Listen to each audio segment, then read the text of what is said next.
பேட்டை வீரமாகாளியம்மன் கோவில் திருவிழா. வைகை ஆற்றிலிருந்து பால்குடம் எடுத்து வந்து பக்தர்கள் நேர்த்திக்கடன்.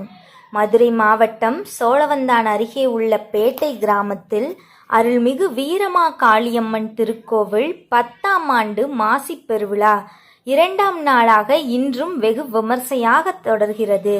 வைகை ஆற்றிலிருந்து பால்குடம் திருவிழாவின் முக்கிய நிகழ்வாக இன்று காலை பால்குட ஊர்வலம் நடைபெற்றது. பேட்டை கிராமத்தைச் சேர்ந்த ஏராளமான பக்தர்கள் அதிகாலையிலேயே வைகை ஆற்றுக்கு சென்று புனித நீராடினர். அங்கு சாமிக்கு சிறப்பு பூஜைகள் செய்யப்பட்டு மேள தாளங்கள் முழங்க பக்தர்கள் பால்குடம் ஏந்தி ஊர்வலமாக புறப்பட்டனர். பக்தி முழக்கத்துடன் வீதி உலா ஆற்றிலிருந்து புறப்பட்டு பால்குட ஊர்வலம் பேட்டை கிராமத்தின் முக்கிய வீதிகள் வழியாக வலம் வந்தது. ஓம் சக்தி பராசக்தி என்ற பக்தர்களின் பக்தி முழக்கம் கிராமம் முழுவதும் எதிரொலித்தது.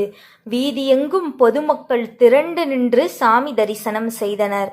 கோவிலை வந்தடைந்த பால்குடங்களை கொண்டு வீரமாகாளியம்மனுக்கு சிறப்பு பாலாபிஷேகம் மற்றும் தீபாராதனைகள் நடைபெற்றன. தங்களது வேண்டுதல்கள் நிறைவேறியதற்காகவும் குடும்ப நலனுக்காகவும் பக்தர்கள் பால்குடம் எடுத்து அம்மனுக்கு தங்கள் நேர்த்திக்கடனை செலுத்தினர். நேற்று நடைபெற்ற திருவிளக்கு பூஜையை தொடர்ந்து இன்று பால்குட ஊர்வலமும் சிறப்பாக நடைபெற்றதால் பேட்டை கிராமமே விழாக்கோலம் பூண்டுள்ளது. 10 ஆண்டு விழா என்பதனால் ஊர் பொதுமக்கள் சார்பில் அன்னதானம் மற்றும் கலை நிகழ்ச்சிகளும் சிறப்பான ஏற்பாடுகள் செய்யப்பட்டுள்ளன.